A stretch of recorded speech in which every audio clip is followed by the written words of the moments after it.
Okay, good morning, everyone. Welcome to Chapter 8, Carried from Darkness to Light.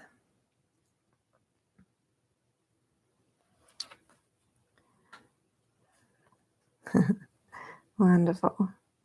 So, this chapter involves a lot of healing, as the chapter title indicates. It's one of going through the darkness to the light again and again and again, which is the way to heal. It's an acknowledgement, recognition, paying attention, and really turning to the spirit and asking to, see what is coming up for healing so that it can be released to the spirit. So there's a lot of journaling in this section and questions to the spirit.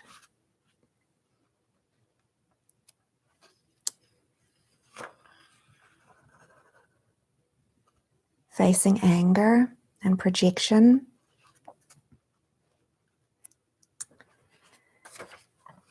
And as always, bringing whatever is being perceived and the thoughts and the emotion, always bringing it back to my own mind and coming to peace through this total responsibility, always taking total responsibility that I'm always experiencing the effects of my thoughts. And that's the way to come back. And there's a great section in here with a vision given from the spirit, a way to see the dreamer of the dream and to really come back into the experience of peace, of being able to look upon the dream from a place of peace, which is always due to identity.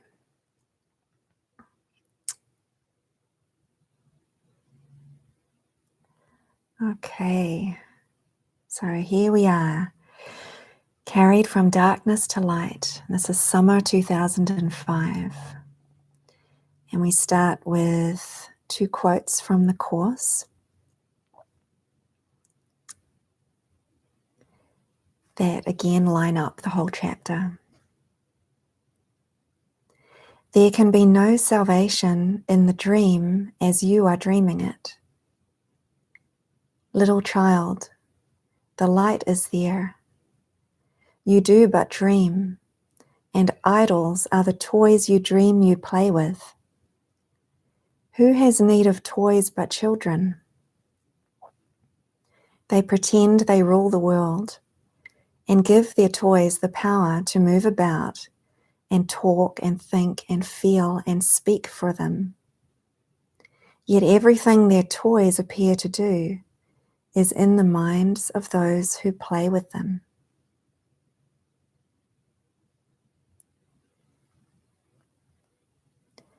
Forgiving dreams have little need to last. And in these dreams, a melody is heard that everyone remembers, though he has not heard it since before all time began.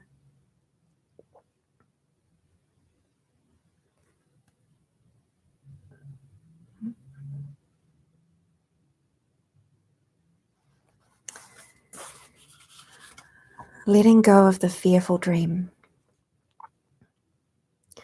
This morning I read The Forgiving Dream in the Course, which is text chapter 29. As I read, it was like watching a television program and seeing a child playing with toys in a game that has gone horribly wrong. Watching from the perspective of a loving parent, I can see that it is just a child's game. However, the game and the fear seems so real that the child does not know how to stop the game and walk away. To know that my life is like a child's game, and that I am giving all of the toys their roles and their reactions to play is amazing. It's not frightening when I know that I am the dreamer of the dream, the maker of the game. The game is only continuing to be played because I want it to continue. And that gives it a totally different perspective. In this remembrance, I am no longer at the mercy of an external world. I can choose to end the game at any time by refusing to play, by walking away. I have made the decision that it is time to let childhood pass. I forgive my dream and myself.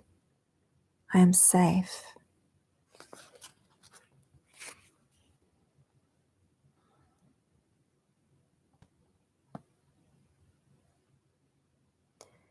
I am a thought in the mind of God. Journaling. Kirsten. Good morning, Holy Spirit. I read in the text, decide for truth and everything is yours, and decide for idols and you ask for a loss. It's chapter 30. Can you tell me more about this and tie it in with how I am a thought in the mind of God? Holy Spirit, the mind of God is unlimited, whole, and complete. You are a thought in the mind of God, unlimited, whole, and complete. Your thoughts, including the thoughts of God, are forever in your mind as ideas leave not their source. You can obscure the thought of God from your awareness, but this does not mean that anything has changed. God's love is eternal, changeless, and unaffected by your forgetting. Love is always here right now, but your awareness of love's presence is not. In the parable of the prodigal son, the father ran and embraced him. This is a metaphor for his son turning around and remembering what is forever true. God is. This will not and cannot ever change. God cannot leave. God cannot forget his son. How could wholeness and completion be apart? There is nowhere else for them to go. Eternity is everything, everywhere. When the Holy Son of God forgets the simple fact that he is whole and complete, he tends to look for completion and wholeness where it is not. Kirsten, when an idol or a substitute for God's love dies, including the end of a relationship that I believe made me whole and complete, I feel like part of me has died. My belief in loss is made real, and then suffering is made real. My whole world is a painful place to be. Love then seems to involve pain and loss. It keeps coming back to seek not outside yourself. The process of letting go of all special relationships is clearing every scrap of everything that I hold on to, everything that I am afraid of losing. I give all of my relationships to you, Holy Spirit. I desire only love. I don't want to hold on to anything that involves pain and potential loss. It's what makes me feel afraid of the future and unable to be immersed fully in the present moment. the only place where the remembrance of God is possible. Holy Spirit, Amen.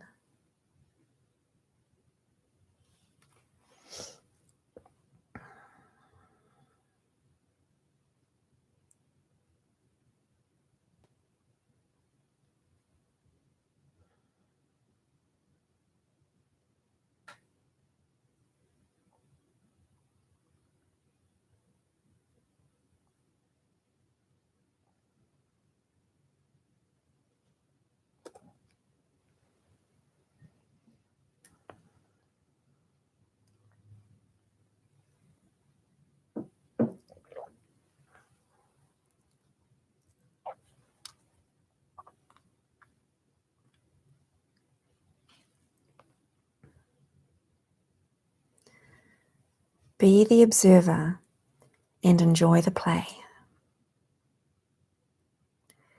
After our time with Regina, handing over the ministry functions, David and I were back at the Peace House for a couple of weeks to rest and prepare for our upcoming trip. Journaling. Kirsten. Good morning, Holy Spirit. I enjoyed watching the movie Deconstructing Harry last night. It clearly showed that the main character made up all the people in his life based on his perceptions of them. I see that I too create all of the characters in my life, and my perceptions of them are what makes them seem separate from me. When I have expectations of them, I give them a purpose other than forgiveness, and I bind myself to my beliefs and to the world. In the deconstructing Kirsten process, it is clear that I have to acknowledge and release all of my beliefs about the identity I've given everyone, including myself. Last night, a new friend who's visiting shared his experiences of being the observer. And he asked, how can I stay in that experience?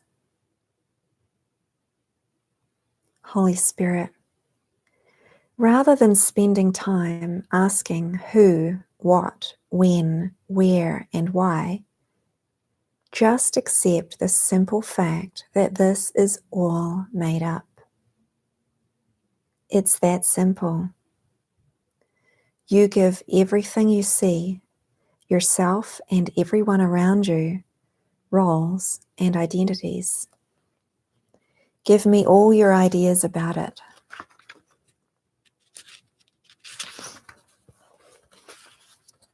And I will reinterpret them for you.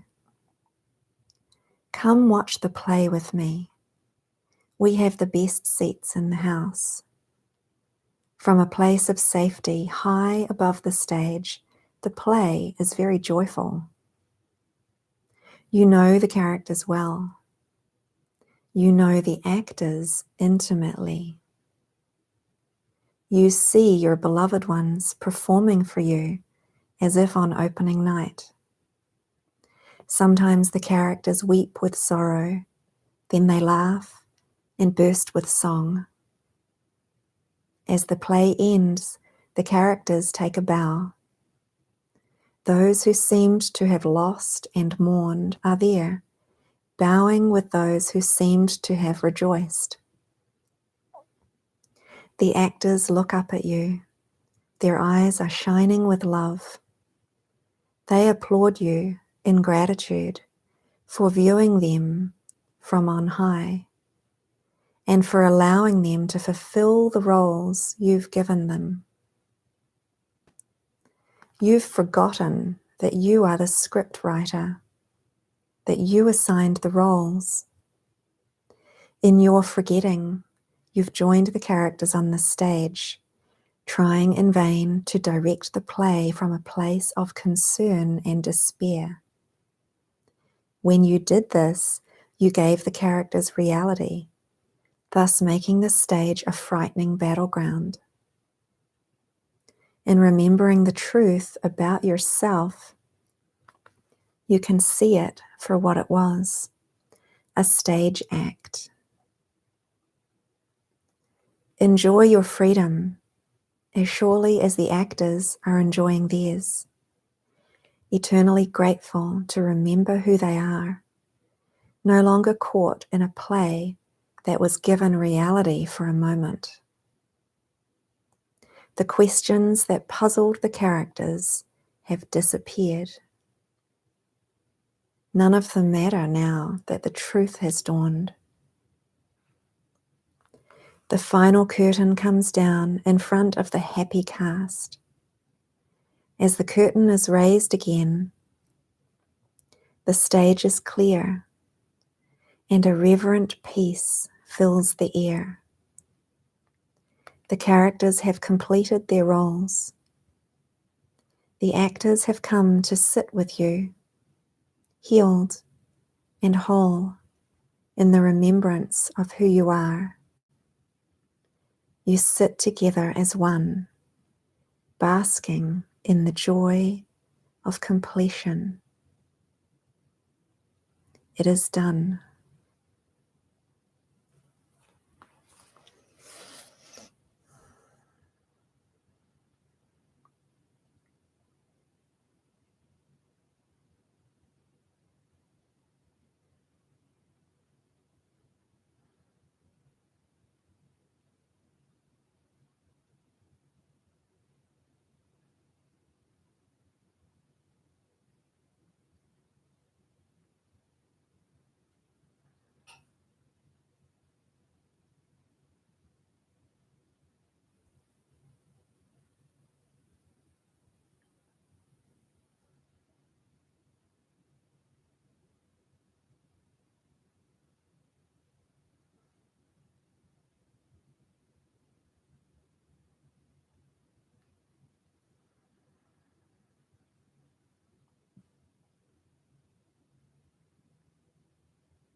False forgiveness. Journaling. Kirsten. Good morning, Holy Spirit. Fear has been arising. I think I can see the reason I have the fear after reading about true and false forgiveness in the text. Do you have some words to help me through the fear? Holy Spirit, say, when I am afraid, I am perceiving attack. Attack is impossible, and so I must be perceiving wrongly. Who is attacking me? I am. There is no one outside of myself. Therefore, there is no one to attack me. I have made this attack seem real. I'm willing to practice true forgiveness because all I want is peace. Kirsten, thank you. Holy Spirit, give your fears to me. Kirsten, I thought I had, but I still feel stressed. Why? Holy Spirit, can you recall incidents where you offered false forgiveness? You pardoned your brother for what you believe he did to you. It is this that keeps the fear hidden, and it seems difficult to expose. Think of a time when you have spoken about an incident when your brother hurt you, or pushed you, or made you feel uncomfortable. Kirsten, got it. I remember a time, and it came up again recently too, when I perceived that David was pushing me beyond my comfort zone. He made me face a situation and go through it when I felt I wasn't ready, and it's happening again now. I'm willing to be wrong about this. I've made this attack seem real, and all I want is peace. Holy Spirit, David reflects part of your mind, that is all. His thoughts reflect your own thoughts, but you are not willing to admit this at times. Your readiness and willingness to let go and move forward is a direct reflection of your peaceful state of mind. Hold on to any idol, and you are resisting God's will for you. Kirsten, I know it's of the ego when I want to do it my way, in my own time, when I'm good and ready. There's a feeling of separation that goes with the thought of not wanting to do something because David said so, as if he is separate from me. I know his thoughts are my own. I have them before he voices them. And yet I still react with defense when he speaks the words that I have repressed. It's crazy. Holy Spirit, how are you feeling now? Kirsten, the fear has gone. David is innocent. Thank you, thank you, thank you. I'm going to have a peaceful, relaxing day now. Holy Spirit, wonderful.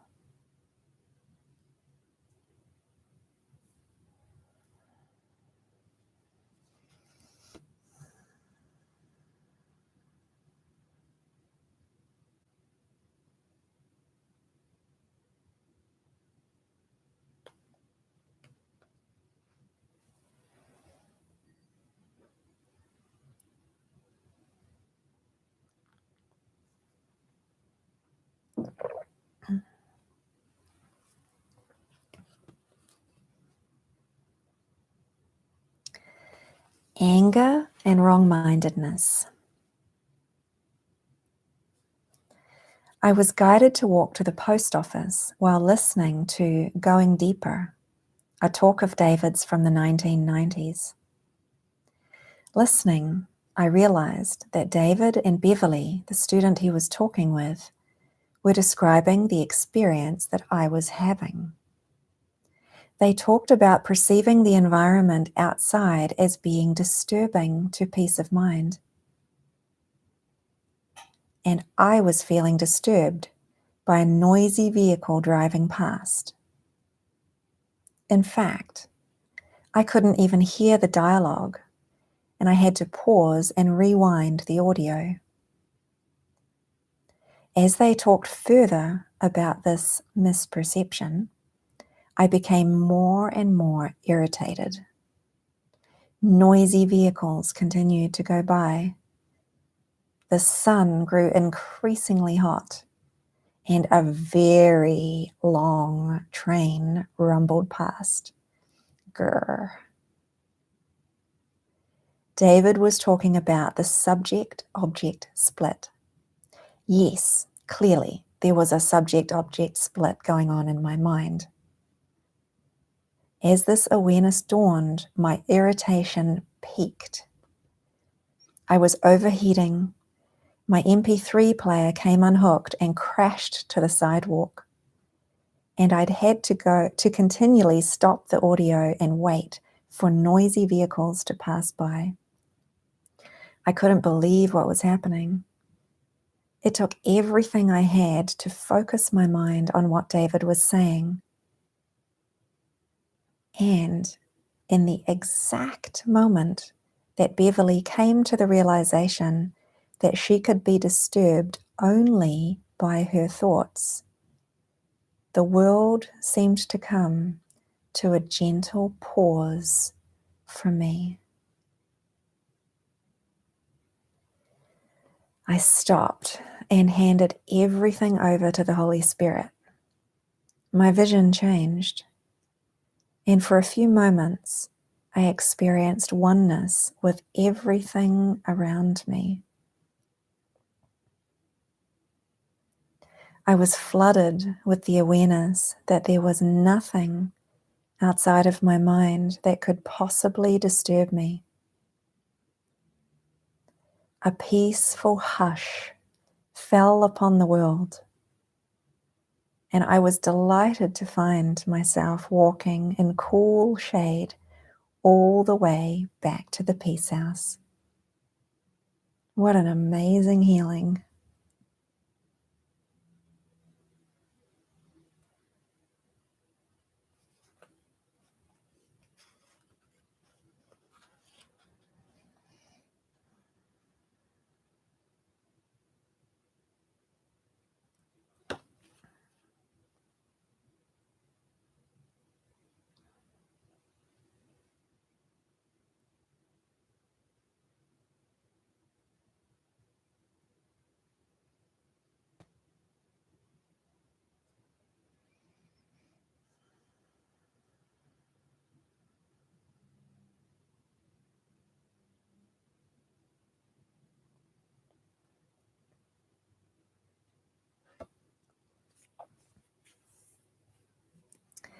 Carried from darkness to light.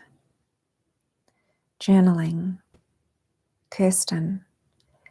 Good morning, Holy Spirit.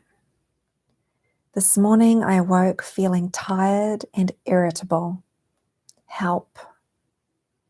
Holy Spirit. Read Lesson 6. I am upset because I see something that is not there. Kirsten. Well, yes. There is nothing that I can see that is the cause of my annoyance, but I feel annoyed. I have tense shoulders and an unsettled stomach. I close my eyes. Peace washes over me, and I'm serenaded by the Holy Spirit. Holy Spirit, singing in a beautiful baritone voice with full instrumentals. Love is in the air. Every time I look around, love is in the air, in every sight and every sound. And it's something that I must believe in, and it's there when I look in your eyes. Kirsten, tears well up. Oh, I am so loved. Earlier I'd read, there are no small upsets. They are all equally disturbing to my peace of mind. I will regard this upset as the same as all upsets, and I will let it go. This morning I felt separate to David and Tripod in this state of mind, refusing even to say good morning because I didn't want to. I had a feeling of stubbornness and the thought, I'm doing my thing, don't interrupt me. I fed the cats before sitting down, but ignored Tripod's request to be let into the basement to play. I decided she could just wait. It's all ego. Separation, wrong-mindedness, that's all it is. Is there anything else, Holy Spirit? Holy Spirit, remember, this is all voluntary. You do not have to do anything.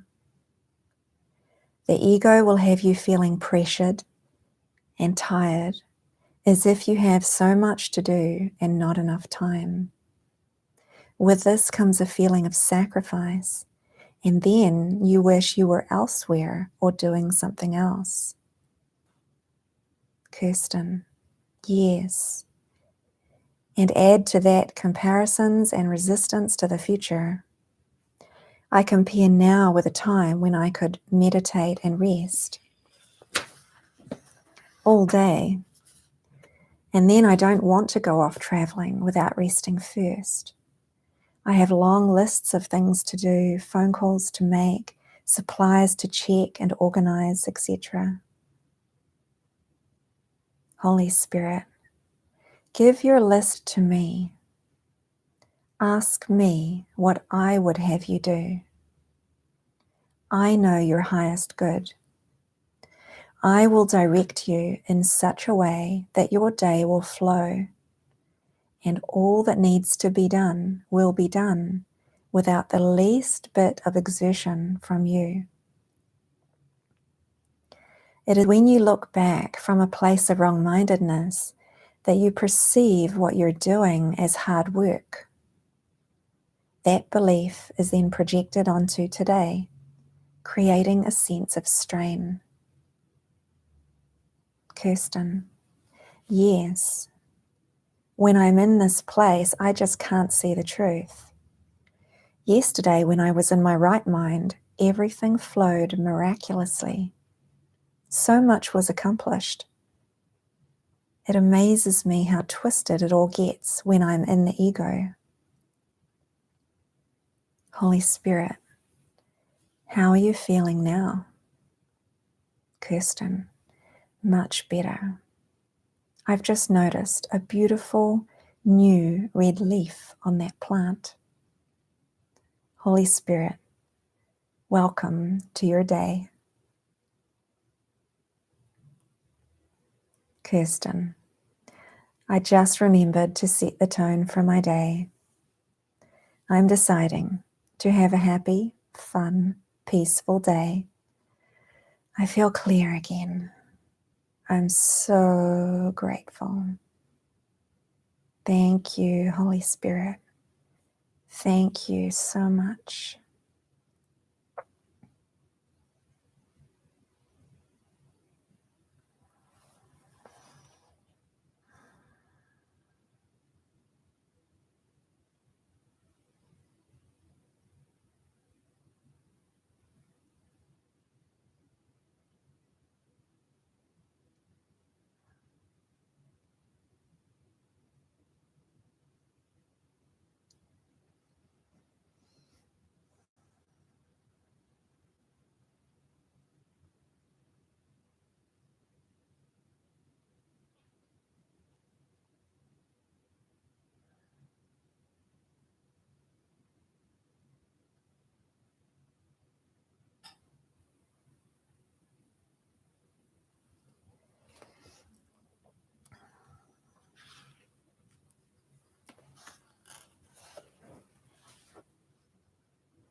Guide to peace. My sinless brother is my guide to peace. My sinful brother is my guide to pain, and which I choose to see, I will behold. That's from the Course Workbook 351. I read the Changeless Reality section from the text this morning and was inspired to write. Journaling. There is nothing outside of my mind. To judge my brother is to judge myself. To love my brother and see his innocence is to know myself. This world was projected to hide the thought of terror, to project sin onto my brother, to protect the ego by holding on to the belief in sin. The Holy Spirit is with me always. I choose to hear his voice, and only his voice, being the voice for God.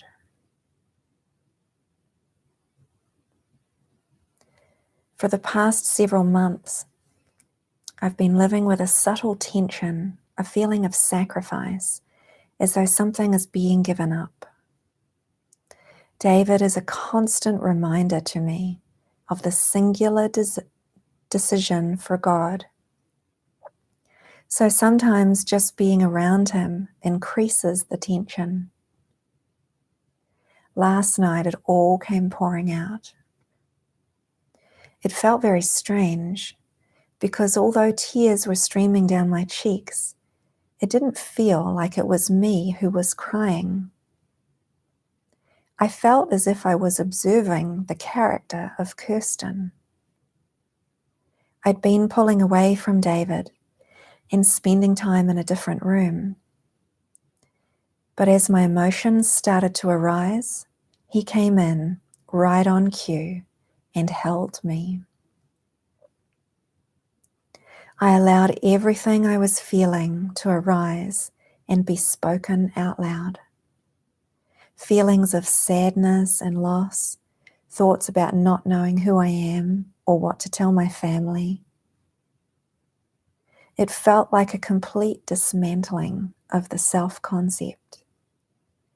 I realized on a deep level that my life was no longer my own. There was no other life I could have. I was no longer who I had been, but I didn't know how to be someone else. I felt like I was being squeezed through the eye of the needle. The tears flowed, and then before I knew what was happening, a giggle came to replace my sadness. I was on the other side.